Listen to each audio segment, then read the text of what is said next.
Guys, आज हम हिंदी साहित्य में भक्ति काल के बारे में पढ़ते हैं, तो वीडियो शुरू करते हैं। भक्ति काल सन 1375 से 1700 विक्रम संवत तक।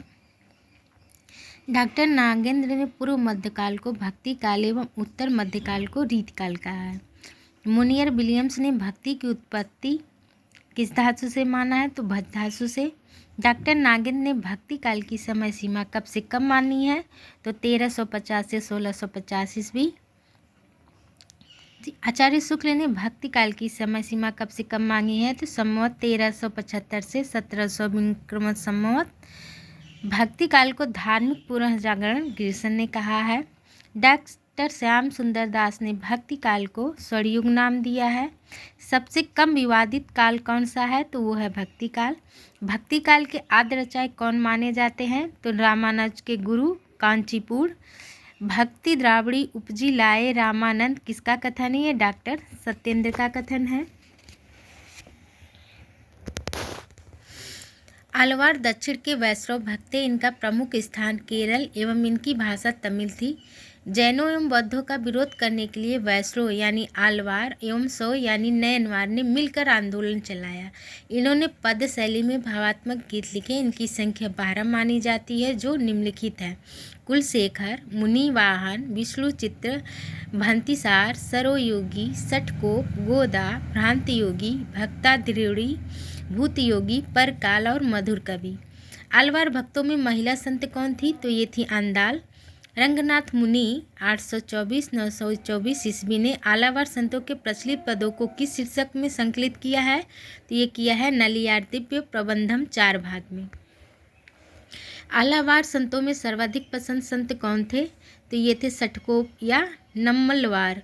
सटकोप की रचनाएं हैं पेरिय तिरुनंदी, तिरुवायुमूली, तिरुविरुतम और तिरुवर्ग सारियम। डॉक्टर सी ग्रिसन ने भक्ति का आंदोलन का उदय ईसाई धर्म के प्रभाव से माना है।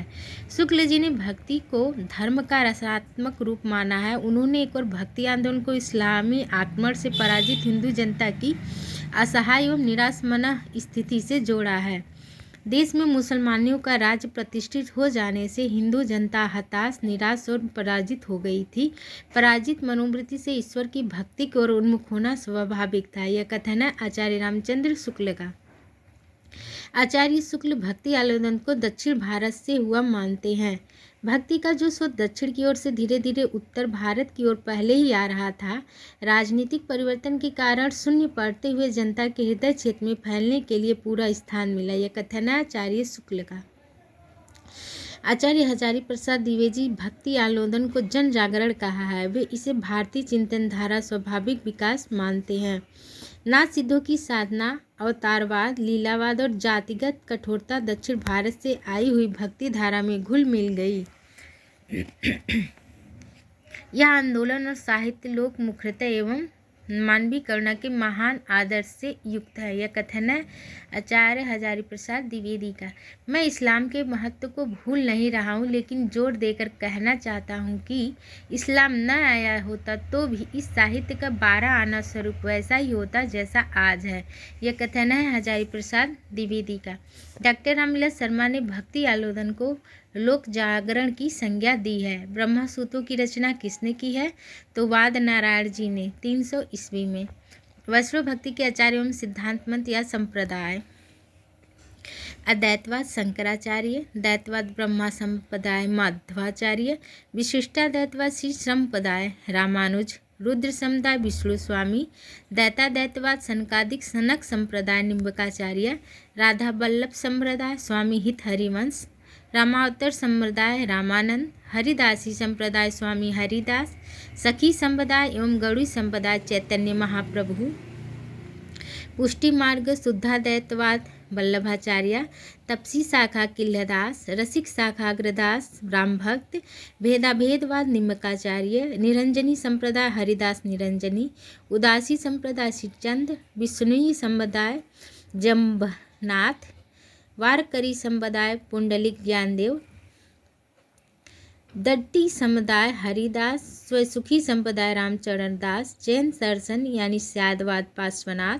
चरवाक दर्शन लोकायत मवाहस्पत्य, न्याय दर्शन गौतम मुनि, मीमांसा दर्शन जैमिनी, सांख्य दर्शन कपिल मुनि, वैशेषिक दर्शन कणाद।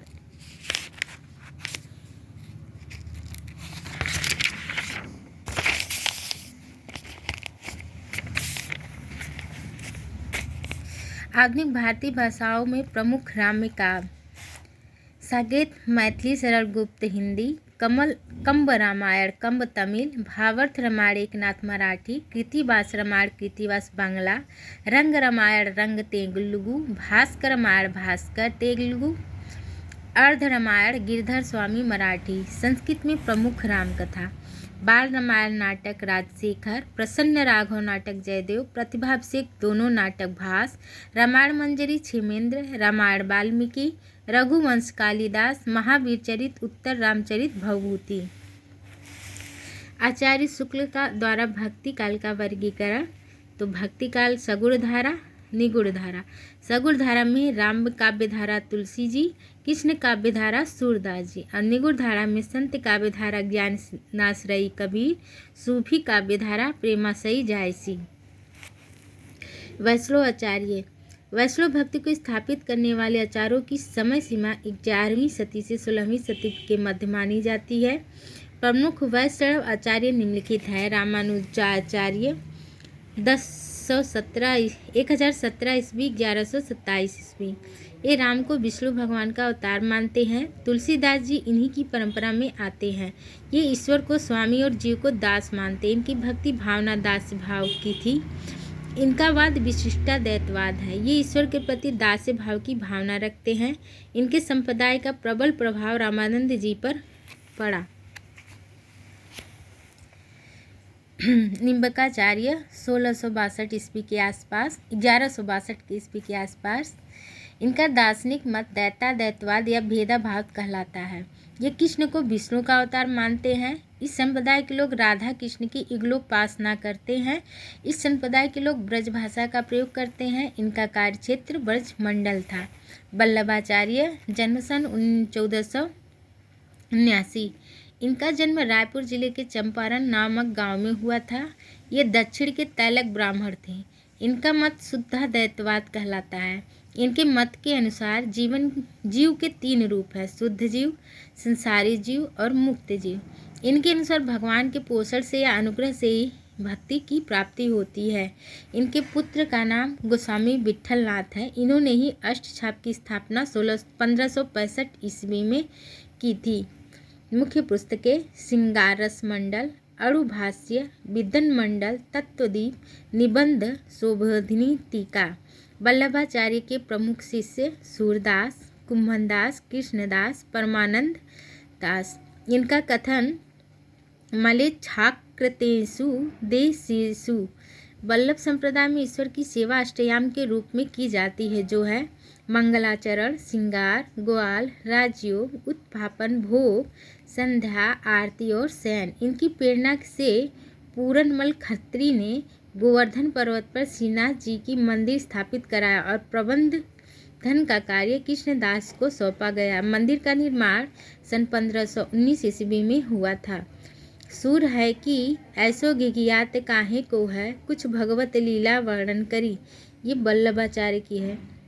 इन्हीं के प्रभाव से सूरदास जी दास भाव की भक्ति को छोड़कर सखा भाव की भक्ति करने लगे थे। इनके अनुसार भक्ति के 3 मार्ग हैं: मर्यादा मार्ग, प्रवाह मार्ग और पुष्ट मार्ग। वल्लभाचार्य के संप्रदाय का प्रचार प्रसार गुजरात और राजस्थान में अधिक हुआ। वल्लभाचार्य दक्षिण के थे, किंतु इनका सारा जीवन प्रयाग, काशी और ब्रज मंडल में बीता।